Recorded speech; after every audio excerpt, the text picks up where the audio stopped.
Hi friends, welcome to JSJ Jessie Spoken English channel. இன்னைக்கு நம்ம வீடியோல ஒரு 5 சென்டென்ஸ் தான் பார்க்க போறோம்.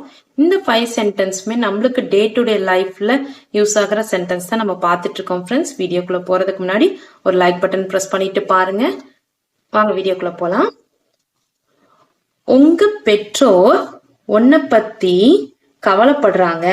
உங்க பெற்றோர் உன்னை பத்தி கவலைப்படுறாங்க. இப்ப நம்ம சொல்லுவோம்ல, உங்க பெத்தவங்க தான் உன்னை பத்தி ரொம்ப கவலைப்படுறாங்க அப்படின்னு சொல்லிட்டு.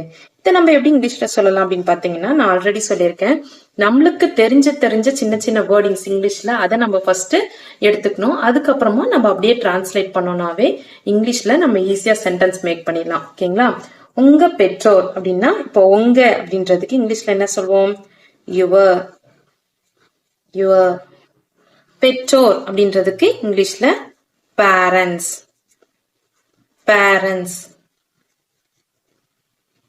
பேரண்ட்ஸ் கவலைப்படுகிறார்கள். கவலைன்றதுக்கு இங்கிலீஷ்ல என்ன? ஒரி. உன்னை பற்றி. பற்றின்றதுக்கு இங்கிலீஷ்ல என்ன? அபவுட். உன்னை அப்படின்றதுக்கு இங்கிலீஷ்ல you. Your parents worry about you. இது ஒரு சென்டென்ஸா மேக் பண்ணா, your parents worry about you. ஓகேங்களா? நெக்ஸ்ட், நீதான் அவங்களோட ஒரே நம்பிக்கை. அப்படின்ற போது இங்கிலீஷ்ல என்ன சொல்லலாம்னு பாத்தீங்கன்னா, நீதான் அப்படின்றாங்கல்ல, நீ அப்படின்றதுக்கு you.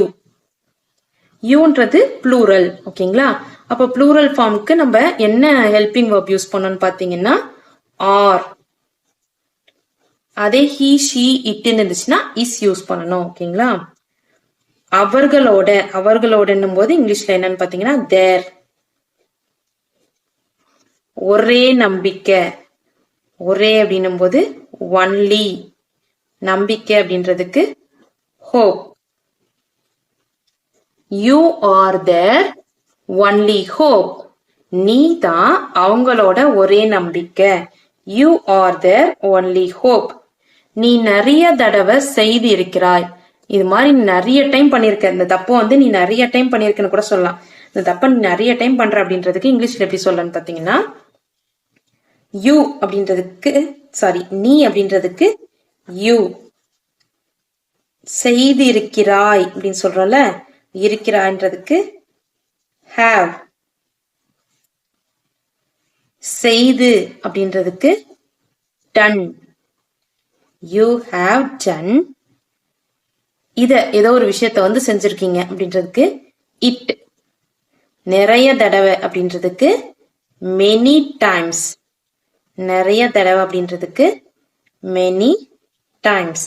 You have done it many times. இத நீ நிறைய டைம் பண்ணிருக்க. இந்த தப்பா நிறைய டைம் பண்ணிருக்க அப்படின்னு சொல்லலாம். இல்ல இந்த விஷயத்த நீ நிறைய டைம் பண்ணிருக்க. ஏதோ ஒரு விஷயம் நீ நிறைய டைம் பண்ணிருக்க அப்படின்றதுக்கு you have done it many times. ஓகேங்களா? நெக்ஸ்ட் ஒன், நான் உன்னை பாராட்டுகிறேன். நான் உன்னை பாராட்டுறேன்ப்பா. நீ இந்த விஷயத்த பண்ணதுக்கு எனக்கு உண்மையிலே உன்னை பாராட்டணும்னு தோணுச்சு. நான் உண்மையிலே உன்னை பாராட்டுறேன் அப்படி சொல்லல. அதுக்கு ஐ ரியலி. உண்மையிலே உன்னை பாராட்டுறேன் அப்படி சொல்லும்ல, அதுக்கு ரியலி. பாராட்டுகிறேன் அப்படின்றதுக்கு அப்ரிஷியேட்.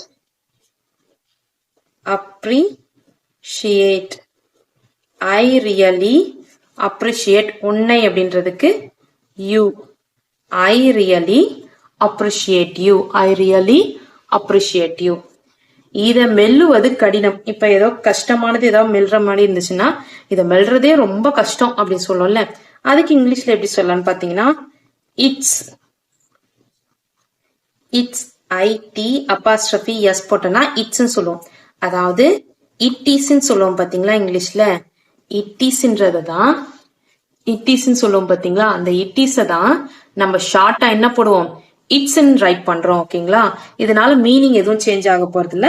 நம்ம ஷார்ட்டா ஒருத்தரை கூப்பிடுவோம், செய்வோம். அது மாதிரி ஷார்ட்டா ரைட் பண்றதுக்கு இட்டிஸ்ன்றத நம்ம ஷார்ட்டா இட்ஸ்னும் ரைட் பண்ணலாம். அதாவது எப்படி ரைட் பண்ணா, ஐடி போட்டு அப்போஸ்ட்ரோபி போட்டு எஸ் போட்டுக்கணும். இந்த ஐ வரக்கூடாது, நடுவுல ஸ்பேஸும் வரக்கூடாது. ஓகேங்களா? இட்ஸ் கடினமா இருக்கு அப்படின்றதுக்கு ஹார்ட். மெல்லுறதுக்கு ரொம்ப கடினமா இருக்கு அப்படின்றதுக்கு டு chew. மெல்றதுக்குன்னா chew பண்றதுக்கு. ஓகேங்களா? It's hard to chew. It's hard to chew. இல்லைன்னா it is hard to chewன்னா சொல்லலாம். அது நம்மளுடைய இஷ்டம் தான். இட்ஸ்ன்றது ஷார்ட்டா நம்ம சொல்லியிருக்கோம். இட் இஸ்னாலும் நீங்க சொல்லலாம், இட்ஸ்னாலும் சொல்லலாம். அது உங்களுடைய விருப்பம். ஓகேங்களா? It's hard to chew. இல்லைன்னா it is hard to chew. இதை மெல்லுவது கடினம். ஓகேங்களா? ஓகே ஃப்ரெண்ட்ஸ், இன்னைக்கு நம்ம பார்த்த டிஃப்ரெண்ட் சென்டென்ஸ் கண்டிப்பா உங்களுக்கு யூஸ்ஃபுல்லா இருந்திருக்கும்னு நினைக்கிறேன். இந்த வீடியோ உங்களுக்கு பிடிச்சிருந்துச்சுன்னா லைக் பண்ணுங்க, உங்க ஃப்ரெண்ட்ஸ்க்கும் ஷேர் பண்ணுங்க. வேற ஏதாவது டவுட்ஸ்னா கமெண்ட் செக்ஷன்ல கமெண்ட் பண்ணுங்க. என்னுடைய சேனலை சப்ஸ்கிரைப் பண்ணி பக்கத்துல இருக்க ஆல் பட்டன் பிரஸ் பண்ணிக்கோங்க ஃப்ரெண்ட்ஸ். என்னுடைய இன்னொரு சேனல் ஜேஎஸ்ஜே ஜெஸ்ஸி எஜுகேஷன். அதுல SA writing, letter writing, speech காம்படிஷனுக்கு தேவையான வீடியோஸ்லாம் போஸ்ட் பண்ணிட்டு இருக்கேன் ஃப்ரெண்ட்ஸ். தமிழ் கட்டுரை, பேச்சு போட்டி கட்டுரை, இது மாதிரி வீடியோஸ்லாம் போஸ்ட் பண்ணிட்டு இருக்கேன். யூடியூப்ல உங்களுக்கு இந்த சேனல் அவைலபிளா இருக்கும். ஜேஎஸ்ஜே ஜெஸ்ஸி எஜுகேஷன் சர்ச் பண்ணீங்கன்னா யூடியூப்ல அவைலபிளா இருக்கும். சேனலை சப்ஸ்கிரைப் பண்ணி சப்போர்ட் பண்ணுங்க friends. Thanks for watching. We will meet in the next video. Bye bye. See you. Take care. God bless you.